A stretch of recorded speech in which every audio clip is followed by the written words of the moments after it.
Hello and thank you for joining us on National Agenda, which is reaching you live from the Mims Independent Television and Hiri Radio Studios. My name is Uchejo.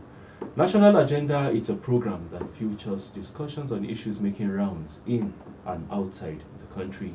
In the program this morning, we will focus on state of the nation, Nigeria at 60, nation building, unity of Nigeria, and challenges. President Muhammadu Buhari on Wednesday during the Federal Executive Council meeting in Abuja unveiled the Nigeria at 60 logo. According to the president, the diamond anniversary will be a low key in view of the prevailing COVID-19 pandemic. This and other issues will be the agenda this morning. Also, this is coming weeks to the celebration and comments trending credited to former President Olusegun Obasanjo during an interactive section which he held with representatives of socio-cultural groups in Abuja. Issues of drifting, Nigeria drifting to a failed and badly divided state. These are still issues in the polity. And joining the discussion this morning, Brigadier General Muhammadu Kabiru Galadenchi, retired, is joining the discussion. He is a security analyst, also a public affairs analyst. General, good to have you on the program this morning. All right, looking at Nigeria in weeks to come, 60, also with issues of nation building, issues of unity, and comments credited to former President Olusegun Obasanjo. At this time, at 60, we're still looking at a country badly divided or drifting to a failed state. We're looking at such comments. And for you, Nigeria at 60. Well, first let's look at Nigeria at 60. To some of us, we thank God for the development we have come through, and no matter what you are going to say, Nigeria has moved forward so much that today we are more united than the people think that we are disunited. Those who think that we are disunited. We have grown up from a village state to a cosmopolitan nation where everybody knows what is the responsibility of government, and the government has been providing. Forget about whether current government or this and that. If people have not done something before, we wouldn't have been where we are even today. We have our own problems, and every country in the world has its own problem, peculiarities that are shaping the developments of those nations. Some technology gives them a head start. People like us, countries like us that depend on people to other countries to start up the technology before we take, definitely will always be behind. You know, it's just like a relay, whereby there is the first person who 4x400 relay, the first person who starts this thing, and I will be the last person who will finish the race. So we are disadvantaged because we don't have the technology. We don't create anything. We borrow things from others. But for those who are unfortunately saying that we are divided, we are more divided now than before, it is unfortunate that these are the same people who are our leaders and who wish to be our leaders. You understand? But unfortunately, they are the ones that don't want to see the country sitting peacefully. If a father is instigating his children, telling one is better than the other, there will be crisis in his house. And at the end of the day, who will the crisis affect? His own children. Because when their heads are divided, they cannot even sit down together and see how to help each other. This is the situation we are finding ourselves. These are people who, like former President Obasanjo, who had spent at least not less than 10 years in the headship of this country. We are talking about 60, which means he has taken at least more than 25% of the time to run the country. And what can he tell us that he has done to make sure that this division couldn't have been created in 6 years, as he is trying to say? You understand? If he has provided good leadership, there is no single individual or group of people that will come and destroy his legacy in just a space of 50% of the period he has spent. So the issue about all these people saying that we are more divided, no, they are more divided because they can't get what they want. They will continue to tell us that we are enemies of each other.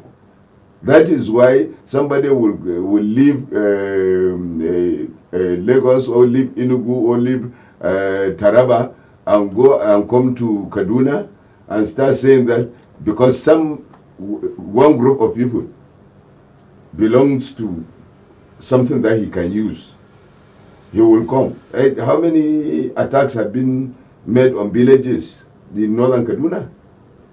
But because somebody wants to capitalize on a particular aspect sentiment to create a division, who is divided? Is it we who are divided, or they are the ones who think they are divided? And if you look at, you say Isora Nigeria is getting divided, but the same Hausa man, Igbo man, Yoruba man. The president is not the only person that has said yes. such issues. And also, what he is saying is that, of course, we have these challenges before now of this division, but during this administration, it seems those have we forgotten? beginning to I'm coming. Have we forgotten Zaki? Have we forgotten? I'm coming. Have we forgotten Zaki Biam? Have you forgotten Udi? Have we forgotten that a minister was killed? You see, the issue is there anything wrong when such? No, I'm not saying there is nothing wrong.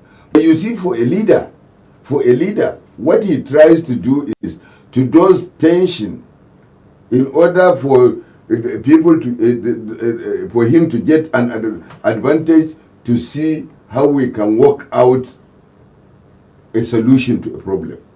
Not a person who is going to create more problem using those sentiments. You know that?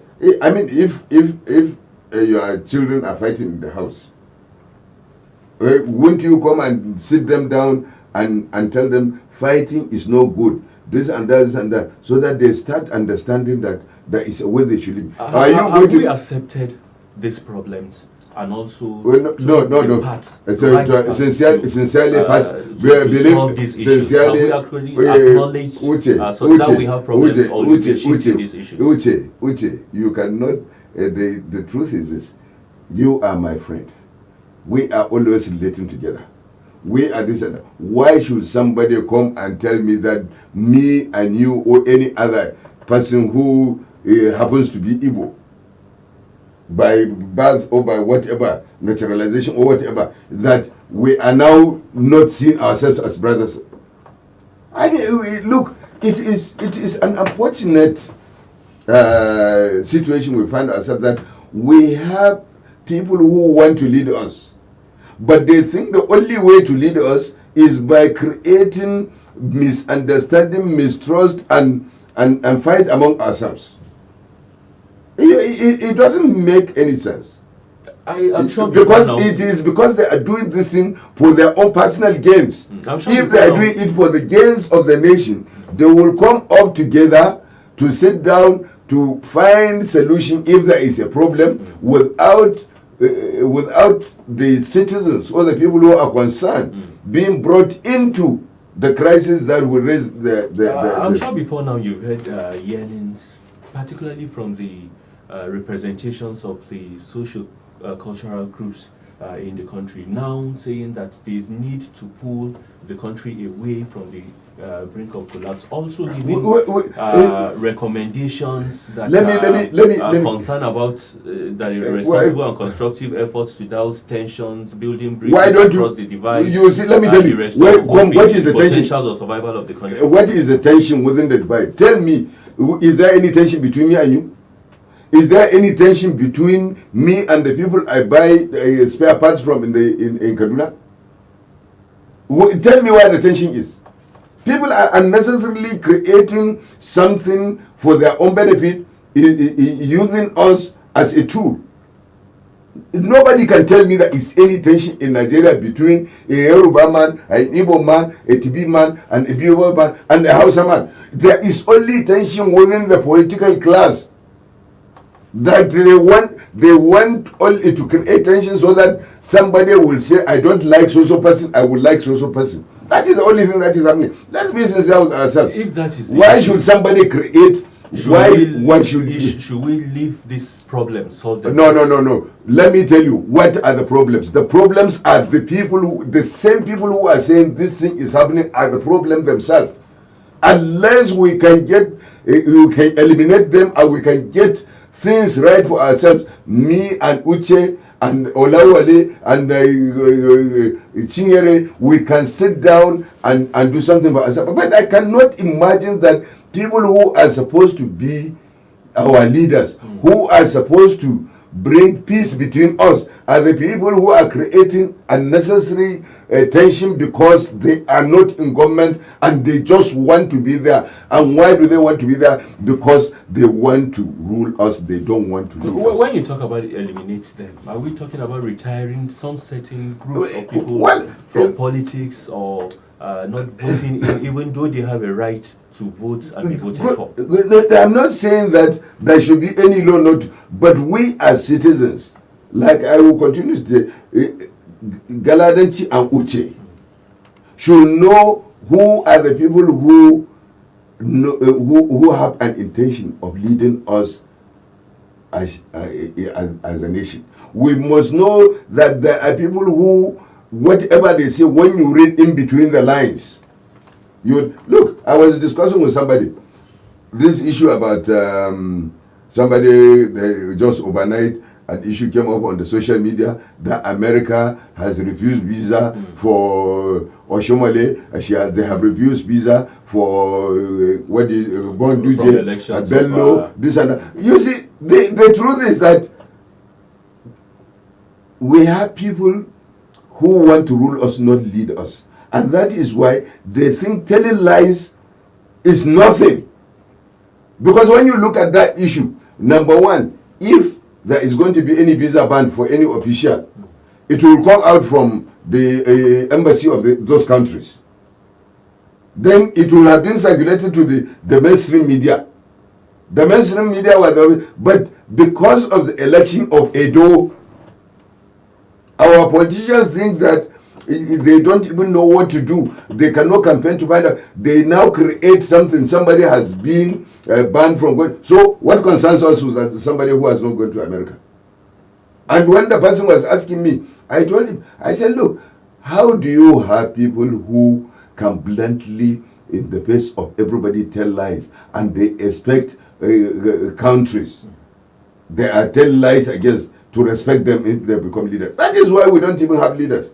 That is why these people are moving from pillar to pole. You will hear something is happening in Nigeria. We have our own constitution. We have our own government. We elect our leaders. This and that. And somebody will say, I am writing to America. I am writing to Germany. I am writing this because this thing is happening in Nigeria. Will a German come and elect a president in Nigeria? Will an American elect a councillor in Nigeria? What has America got? They can only talk and this and that. They cannot do anything about what is happening in Nigeria because it is Nigeria and Nigerian government. So if we will sit down and solve our problems within ourselves, that is the only solution. But the funniest thing is that when you look at all these people who are talking about crisis in Nigeria, or there is a division or this and tell me, where is the division? Is it just for them to go and sit down in a very palatial place and start telling people that there is a division in Nigeria because you cannot go and say you own this oil well, or you own this, or you can buy 10 aircrafts, or it is only what you say that will happen in Nigeria, in the country, to the citizens? Look, I just continue to pray that people like us who are the same age with the country are talking about 60 years, 45 years, people will come to their senses.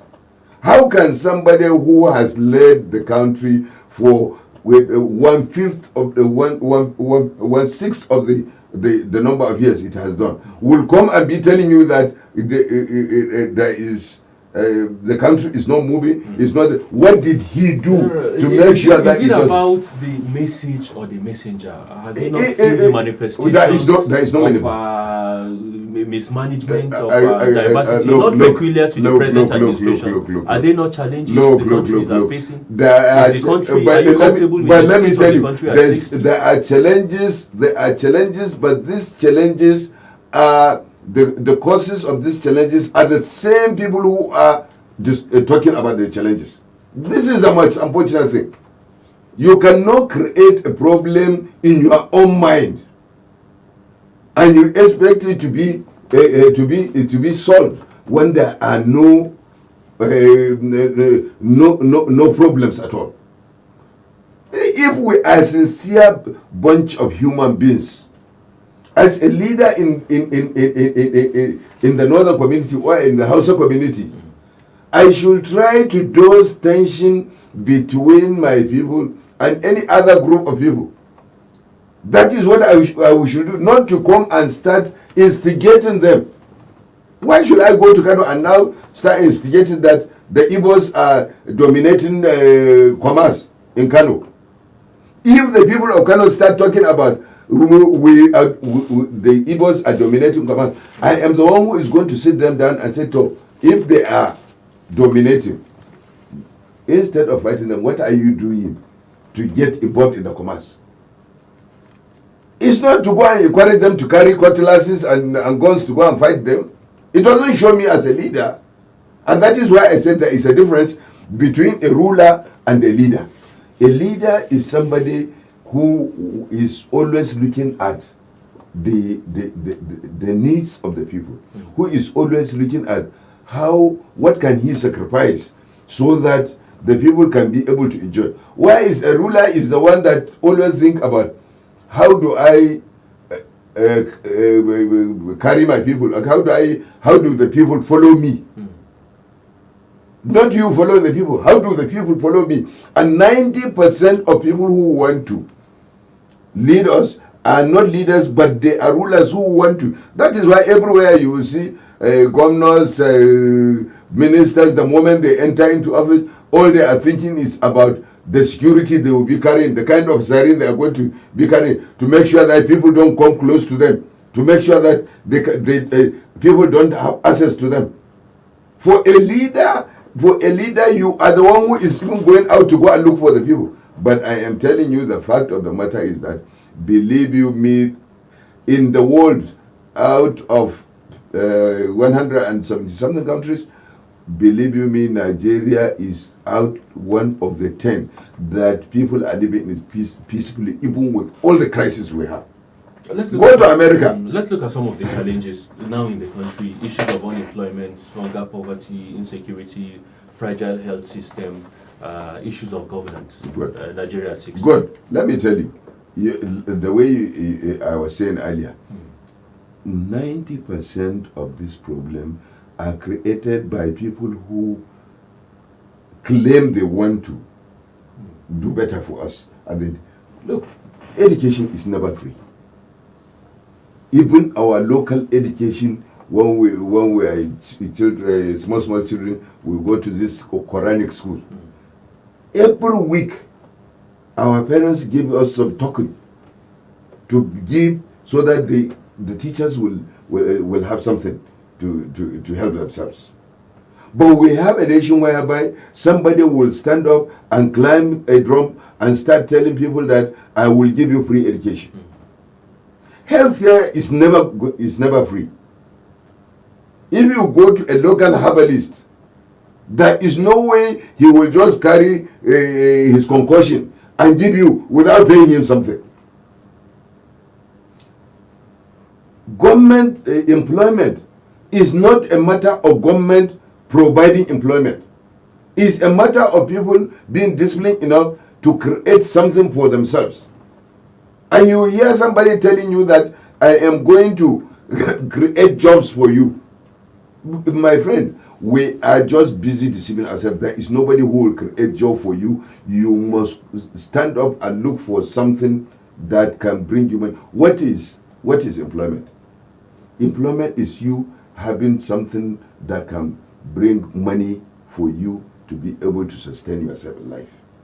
Let me tell you, what people don't understand is that anybody who works for the government, apart from that we steal money out of government, is just sacrificing for the benefit of other people.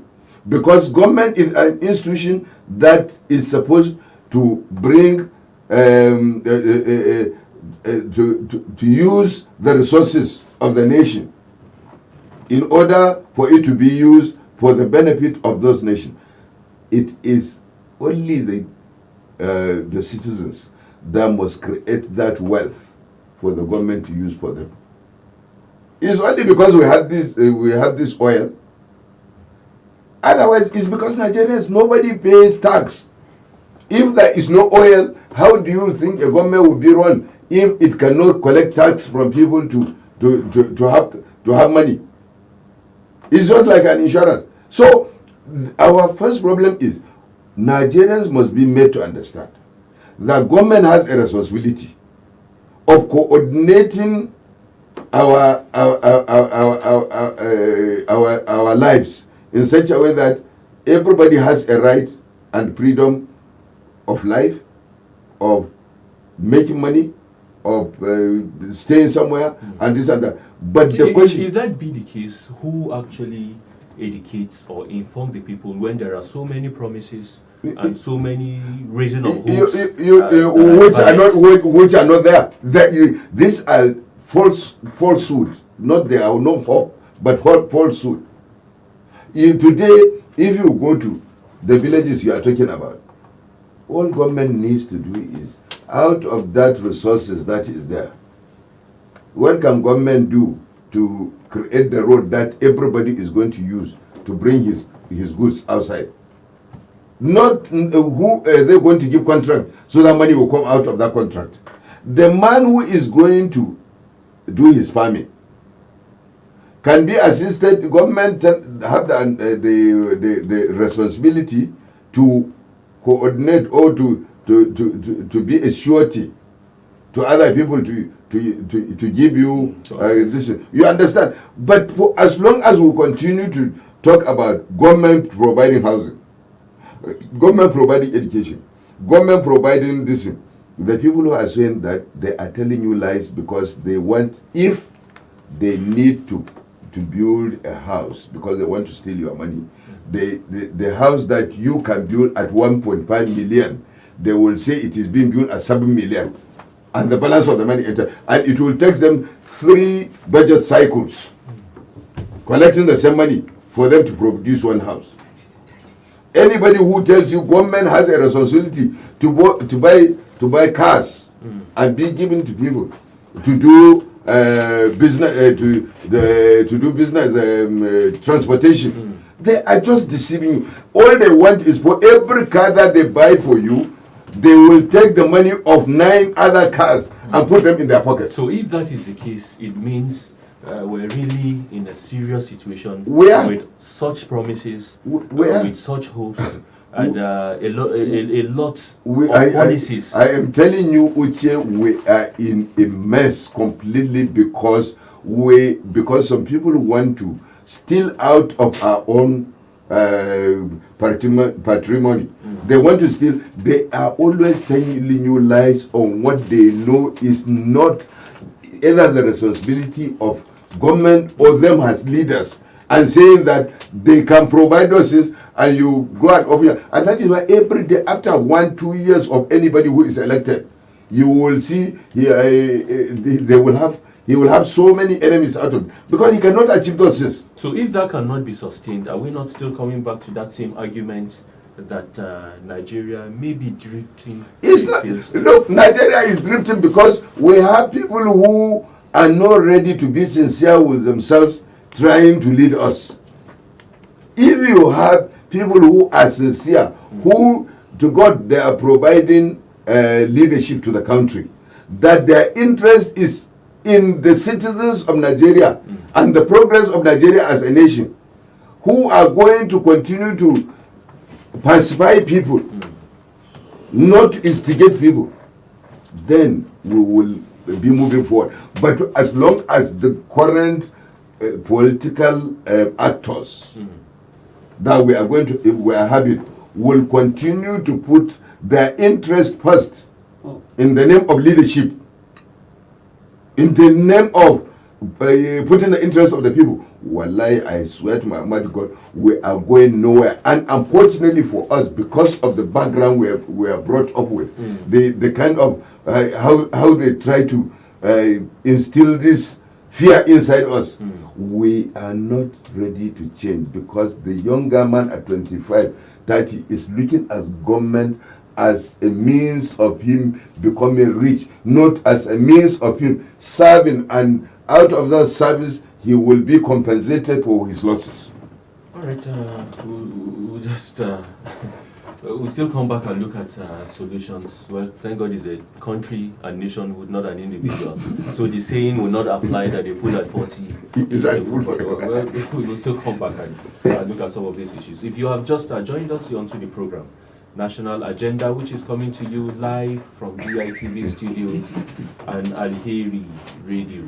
And we're looking at a state of the nation, Nigeria at 60, nation building, unity of Nigeria, and challenges. We've been discussing with Major Brigadier General Muhammadu Kabiru Galadenchi, retired, who is a security analyst and a public affairs commentator. Also, Musa Zubairu is joining the discussion. He is a permanent commissioner, Kaduna State Assembly Commission, also former coordinator, National Poverty Eradication Program, NAPEP, Kaduna State Zone, lecturer at Kaduna Polytechnic, also a public affairs analyst. It's good to have you on the program. Well, to our viewers and listeners, I say I'm very sorry for the delay. There's no blame. But I'm happy. I'm happy. Brigadier General is already here, and I'm happy. I heard some of the things he said, and I'm very, very happy that I think we share that in. I share that view too. So we're not going to have too much wrong. Let's see if entirely you actually share the same view. Weeks from now, Nigeria will be 60, celebrating 60, of course. Also, this is coming when comments are credited to former President Olusegun Obasanjo during an interactive session with some representatives of socio-cultural groups in Abuja, where he said Nigeria is drifting to a failed state, badly divided, becoming a basket case and poverty capital of the world. These issues are still trending with mixed reactions. Let's get your take. Well, it's true, because I this morning before coming here, I just read what Goodluck Jonathan too, his team are saying about Nigeria. But I think all of these things, as I want to believe that really we share, as I heard the general talking about, I think most of these leaders are trying to cash on the misfortunes of the common man of this country, instead of getting him to serve him, to find ways of solving the problems. They are compounding the problems to the extent that, the common man doesn't have really an answer to some of these things. So it's their responsibility to make sure that some of these things are settled. And but are these problems not really out there? No, even if they are out there, you see what we are saying, in order not to really amplify them beyond correction, beyond redemption, I think each part needs to be assertive. And I always say that when you are assertive, you are not rude. When you are assertive, it's just that you find the correct time, the correct language, the correct adjective to pass your message without resorting to rudeness.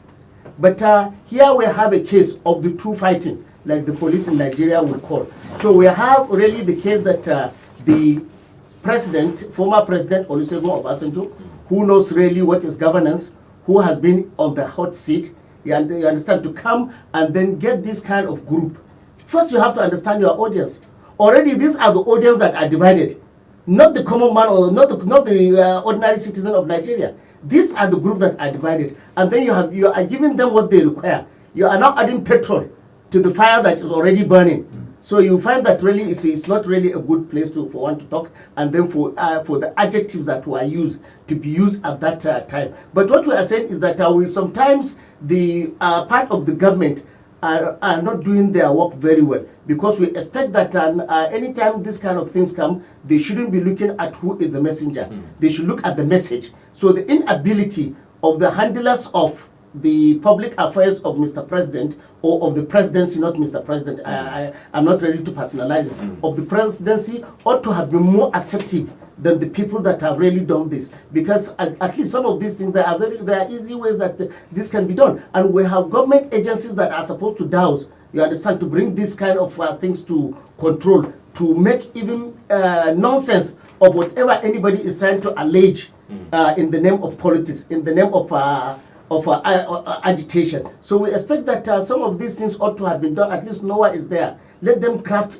some kind of programs whereby they can now enlighten Nigeria, to make useless, to make nonsense of what anybody is saying, to show the accomplishment of the government at the time that these people are talking about. Whether we like it or not, some of the things that were mentioned by the former president Olusegun Obasanjo are right, but at the same time, he didn't select the correct audience to talk to, he didn't select the time to talk to, and he didn't follow the normal process where you can now channel this kind of things to Nigeria, not knowing that at least he should have weighed the time. When you talk when you talk about as not a the correct audience, yes, sociocultural groups, already, these are the people that are amplifying the problems of Nigeria. And it's not the right place where you talk about this, because all of them went with the kind of mindset that this group is cheating me, this group is changing me, this group is against me, this group, we must divide Nigeria. But about you see salvaging the country. Yes, salvaging the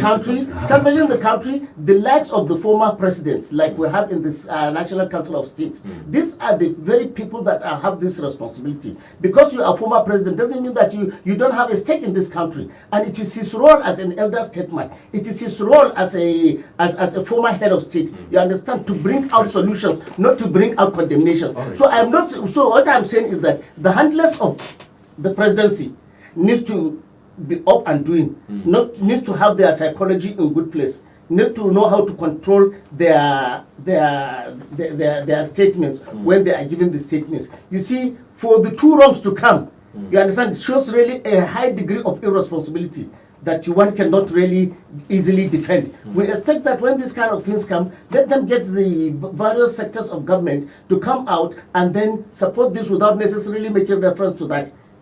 That is what is called governance. So when you have people that are really keen and passionate about governance, with the expectation is that when these kind of things come, let them now get to, they have various avenues, more than what Obasanjo and his group will have. You have NOAA, you have Federal Ministry of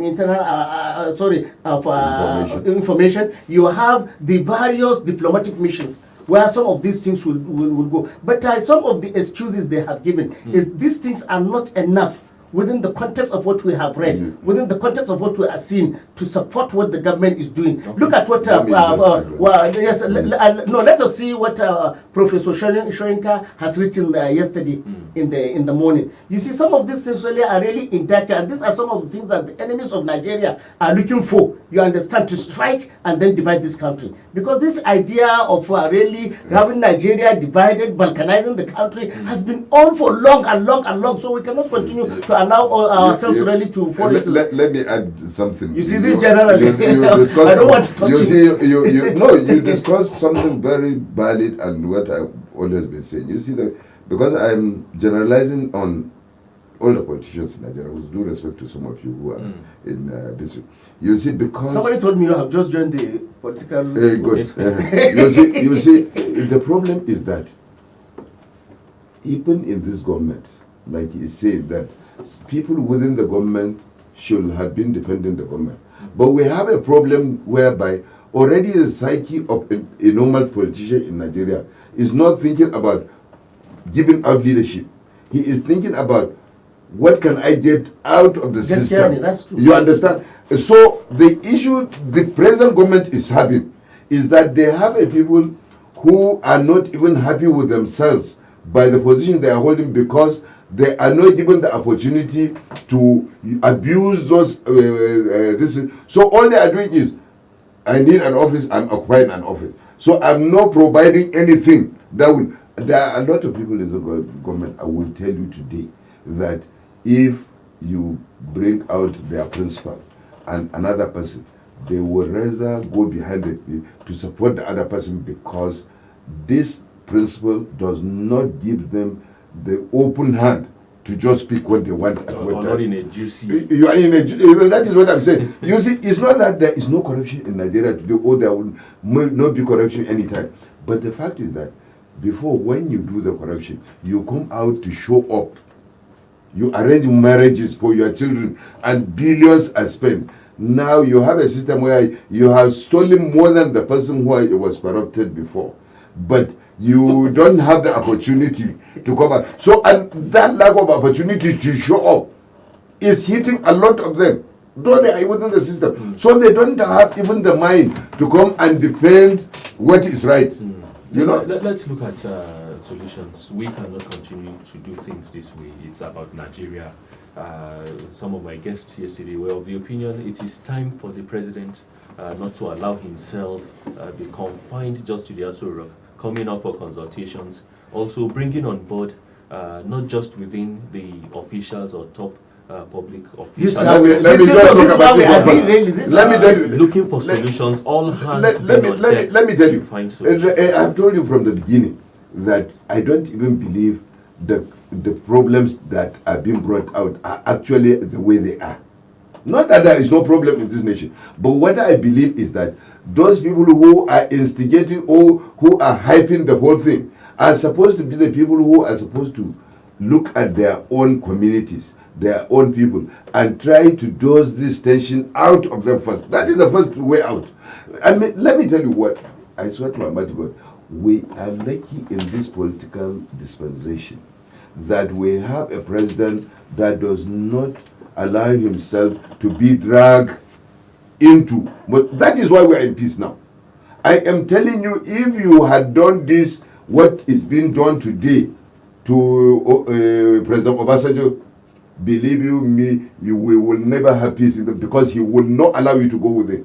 We are here when it was shown on TV when the Obasanjo as a president slapped a pastor in Jos. You think that all these things they are saying, if not that God, you see, sometimes we will see sins as negative, but in reality God has made them so that we can solve another problem. Believe you me, if we had a president who is ready to listen to 90% of the trash that have been said in Nigeria by his opponents and other people, believe you me, by now we will have been in total chaos. And that is the essence of all this talk. Not that there is no problem, but the way they are being presented is to create a chaos for the citizens of Nigeria. Well, I think I will align myself with. But do you also share there are the issues or challenges are not? No, as I said earlier, let us always look at messages when they are brought. And once you are in government, you don't have to really start answering everybody. You address the issues. You understand? That's the essence of governance. Because sometimes people from outside the government will just try to harass you, to torment you, to make you angry, so that you show your weakness somewhere. And this is what we should be very careful to avoid. And at the same time, yes, constructive criticism. At the same time, we need to really blame most of these, because you asked a question that General attempted to answer, but I will just add on that. You see, reaching out as people are saying Mr. President doesn't reach out to the people. At least the government started very well by doing this. Because it is perceived. No, the perception. I want to clear this perception. The real picture. I'm not supporting the president, but I'm just trying to show you that we have a very, very weak, you understand, people that are not passionate, people that are not committed, that are not patriotic enough to do the job of this country. When this regime came in 2015, they started something that is very, very good, that is appreciated, that everybody wants, that the world is looking at, and it confirmed our membership of the Open Government Partnership Group. They started this state by state, zone by zone town hall meetings. You understand? If these things were arranged properly, you understand, when the federal ministry of whatever federal ministry is in charge of that, finish with the states, when they will do the zonal one, they can invite Mr. President to come, and then even if it is delegated kind of meeting, let them have that, so that people will reach out and tell Mr. President. But they just went to few states, and this thing ended up, and it ended up because what is there is Nigerians started to notice the kind of amount of money that are expended for such kind of things. So people started shouting corruption, and they ended this thing up. And when you come and look at the activities of NOAA is really not doing the best that it could to even salvage some of the images of the president. But to be fair to NOAA, talking about funding, about funding, well you see, that is not the concern of the common man. You see, the citizens, their concern is to see service. You see, when you hear issues of corruption, when you hear issues of mismanagement of funds and what have you, that is to the elites. Because if you go to America today, have you ever heard them talking about expenditure? Nobody is talking about it. They are talking about the welfare of the people. They are talking about what the country stands to achieve within the context of the programs of the government in place. So this is what we are saying. So we have a leadership that some leaders that are really cherishing the misfortunes of the Nigerian people to make their ways. And look at it today. There is the issue of this constitutional amendment.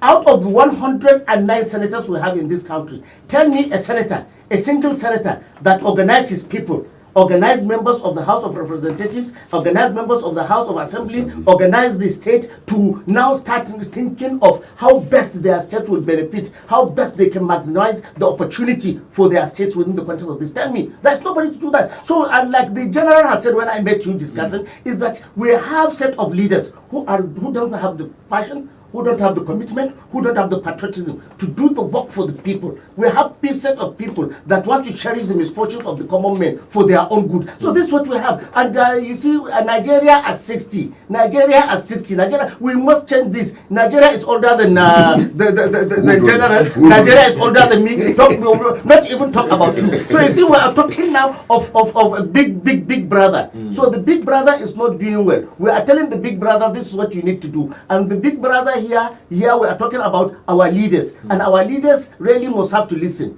because a time will come when you find that our leaders will not be heard again. Nobody will listen to them. Nobody will take that. And we have leadership that is really not a respect of that doesn't have respect for the rule of law. No respect for law and order. Everybody wants to do things his own way. Everybody wants to even break the law, circumvent, and then cut corners so that it will favor him. Right, so that's why we have the problem, Mr. Uche. Through the lines open, if you have just joined us, you're onto the program National Agenda, which is coming to you or reaching you live from DITV studios. We're looking at State of the Nation, Nigeria at 60, nation building, unity of Nigeria, and challenges. To participate on the program, numbers to call 081 4568 7335. 081 4568 7335. The numbers shortly will be displayed on your TV sets. For listeners, 081 4568 7335. Let's hear your name, where you're calling from, and you go straight to your contribution. Ways out. And you see, I told you that the way out for this nation is for Nigerians to understand who are actually have their interests at heart in leading them. If you create a problem in eastern Nigeria, no matter the number of outsiders you are going to kill there, at the end of the day, it is your own people that will die more. So why can't you, if you really care about your people, create an avenue for them to know peace is better than war. Peace is golden. You understand? Unless we can be able to do that. But when we have people who will come and start throwing sentiments on us, and we will take that hook, line, and sinker, just because somebody is a Kaduna is a Kaduna man or a Hausa man, he will come and tell me all nonsense about what is happening with the Yoruba man, and I will take it and start fighting the Yoruba man who has not been my enemy, who has not, and I buy things in the market for a Yoruba woman, and this and that and that, and now just because he wants to be elected or he wants to lead me, he will make somebody my enemy, make somebody this, unless they talaka.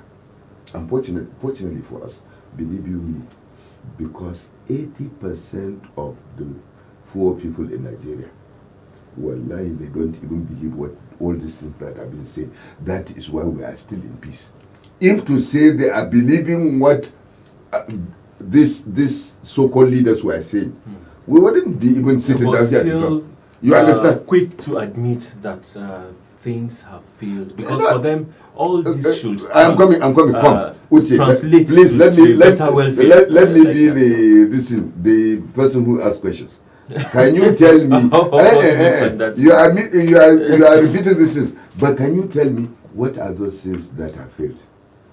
Tell me, where do you see misunderstanding between the Christian living in Barakallah and the Muslim living in Barakallah? We're talking about they eat together. We're talking about the rates. When we talk about challenges now, rates of poverty. There is not which kind of poverty. The plight, let me tell you. I can stand up anywhere and tell you today there is less poverty by more than 50% than there was in 2015, and that is why all the instigations of the so-called instigators is not working. No, you see, about this poverty, because I was involved in one colloquium, and the statistics used was from the National Board of Statistics, National Bureau of Statistics. They agreed that really it has risen. You understand, the rate of poverty has risen. But I want us to understand that without the statistics, from admissions and lamentations of Nigerians, is it not clear that lamentations of Nigerians, you understand, lamentations of, it's clear from the lamentations of Nigerians. Maybe here we will disagree with the general, but the fact of the matter is that the lamentation of Nigerians ought not to have been to that degree. If not, that they have been instigated. Because one, you find that their representatives, those that are supposed to be talking on their behalf, are not doing their work. Those that are supposed to really see what they are not supposed to see are not working for them. That is why you find that a minister, for example, will unilaterally do what he or she likes just because he has the approval of Mr. President. And they are not telling the president the correct thing. They are not guiding the president very well. And the president is not really a shago that we call in Hausa. That is the most powerful. So what is expected is that some of these people that are there need to be liaising with the citizens, needs to be liaising with their communities to understand some of these things. Now, when you look at the issue of this poverty really raging, we can agree because of the issues in northeastern Nigeria. We can agree because of the issues, for example, in Katsina State, where about 40% of the farming communities cannot go back to the farm again. You can even agree, even here in Kaduna State, where we have teething programs that, lucky enough, we have a governor who has the determination to solve the problem.